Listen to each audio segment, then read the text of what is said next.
Student debt payments are most likely going to get postponed again, and here's why. While inflation in the US has cooled down from 9% all the way down to 4%, it's still much higher than the Fed wants it to be. But even with inflation just being at 4%, prices are extremely high because there is a war going on and we're still suffering supply shortages. So pretty much stuff is just way too expensive. Interest rates are at 5.25%. Interest rates are bad because it means banks are slower to lend money. So that means there's just less cash floating around the economy. So with less cash floating around, there is less opportunity. It's bad for the economy. The United States money supply has shrunk over 5% since 2021, and there hasn't been that drastic of a drop since the Great Depression. Now pay attention to this chart. Okay, at the bottom here is the money supply, at the bottom here is interest rates, and at the top here is inflation rates. Okay, think about that. Now, if inflation rates are still high, interest rates are rising, and the money supply is shrinking, the economy can break. When I say break, I am talking about deflation, the silent killer. Deflation happens when there is a mass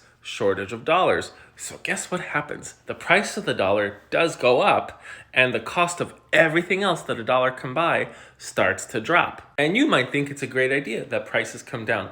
But if we're in that cycle where prices start to come down because demand is so low, even if you do have a job, your wages will fall. The last time we had widespread deflation was the Great Depression, and wages dropped by 42.5%. If you were making $50,000 a year and your wages dropped by 42.5%, then you would be making about $27,000. And your chances of having a job were quite slim since the last time deflation hit in the Great Depression, the unemployment rate was 24.9%. It could have been actually much higher. Now, 13% of all Americans have student loan debt. So that's about 41 million people. The average student loan monthly payment is about $200. So if you have $200 for 41 million people every month, that's about $8.2 billion, about $100 billion spent just on debt. That means there's less money going to consumer spending, so guess what happens? The money supply will drop further. So a further shrinkage of the money supply while interest rates are still high and inflation is still high means that,